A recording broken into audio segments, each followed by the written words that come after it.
In today's society, you will see a vape being used or a cigarette being smoked. And 95% of the time, it is in the hands of a teenager. My name is Ashlyn Dennis. I am a current student at Jefferson College, currently enrolled in my sophomore year. And today we are going to be talking about vaping, where it came from, how it's being brought to teenagers, and what to do about it. I am a former vapor, so I feel like I'm the perfect person to dive right into this.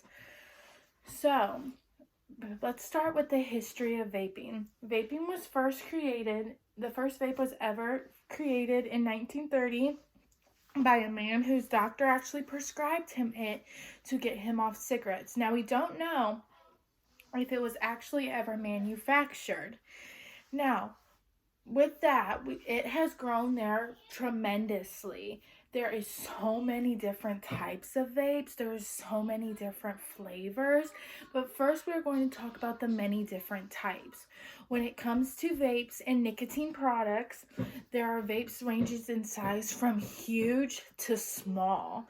There's ones that are called box mods. Those are formerly known as the bigger ones. They literally range to like this big. And those are the ones you see with the really big clouds. Then they have ones that are smaller. They're not quite yet the box. They're not quite yet the disposables, but they are like a box mod, as you can refill the like pod thingy. And those are multiply called like nanopods. Then we have disposables, which is 90% of the time what you will see when a teenager does have a vape. Now let's talk about the different flavors. When it comes to vaping, there are so many different flavors that range from ones that you will see people who are trying to quit smoking cigarettes, like tobacco or the classic menthol. But for teenagers, you will see ones like blue raspberry, cotton candy, lemonade, multiple ones like that. Now, I ask you this question: what are we doing to help this? There's so many students that are stuck on vaping that it's not even a normal to see a vape in a teenager's hands. Now, I want to talk about the causes. When it comes to the causes of vaping, there are multiple different areas that we will touch on. First, we're going to touch on how it has become normal. Vaping has become normal because in school, if you vape, you are considered cool, right? Wrong. When you vape, you are actually considered not cool. Only the popular kids you will often see doing it. And then there's the people who are classified as like the non-popular, or a rude way to say it is nerd. More often than not, they're making the smart choices and not vaping. So I know for me in my school, if you didn't vape, you were actually bullied for it. Like, you'd walk into the bathroom, and if you weren't taking a vape break, you were bullied for it. The next cause we are going to be talking about is how it is spreading so quickly and why is nothing being done about it. In my school and in my town, there is a vape store on every single street. From where my school is in Crystal City to, I know, Jeffco, there is one at least on every single street. Every single gas station you go to has some type of nicotine product. There is a store in my town, well, not my town, but a town couple like 10 minutes down, that is known as Peevely, that is commonly known to have sold nicotine to minors.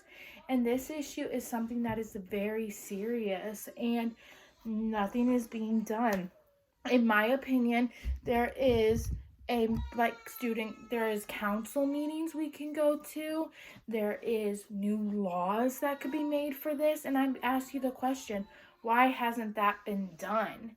I ask you this next question: what are you doing about it? Now, I want to talk about solutions on what we can do.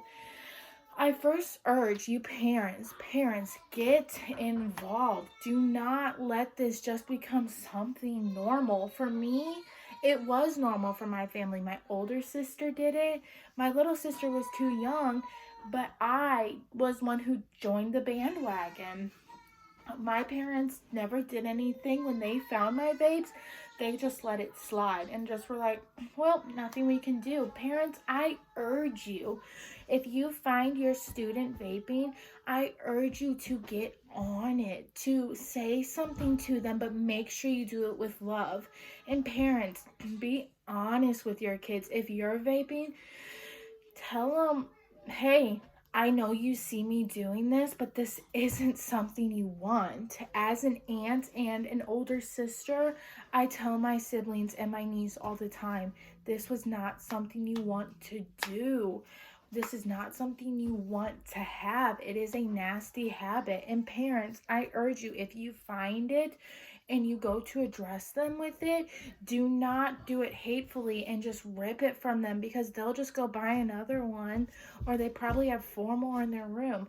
Rather than if you sit down with them and have a conversation and say, for example, Ashlyn, I love you. This is really bad for your lungs and it's really actually bad for your mental state. Let's find a way to get you off of this. The next thing I recommend is parents take action. Go to the school board meeting and say, hey, my kid has come home with a vape and told me little Timmy gave it to him. What are you doing about this? There's multiple things they could do. They could have teachers outside of the bathroom. I don't believe their teachers should be in the bathroom. I do believe that is an invasion of privacy. But there could be someone standing outside of the bathroom. Go to a council meeting of the city. They are open to the public, and ask them, being like, what laws are being enforced? Police, you have a step in this too. You can take action and say, if you pull over a student and they have a vape, don't let them drive off with it. I wouldn't say don't write them a ticket, but take them from them and explain to them in love, hey, this is something that is so bad for you, and just urge them to get off of it. And I recommend do take it. And if their friend has one, take it too. But if you do it with hate, it will not be done. It will not change. The system will just stay the same. Now, parents, I ask you this question. Are you going to listen? Are you going to take action? Or are we just going to have the statistics rise of teenagers on nicotine? As somebody who can say, I wish I never picked it up. I recommend never picking it up. I say leave it. Do not go to it. If you're a student and you're seeing this and you're not vaping, cool. Don't be cool. Don't join the cool kids club because you're vaping. Don't do it. It's not worth it. Your life will be so much better and your mental state will be so much better. Thank you.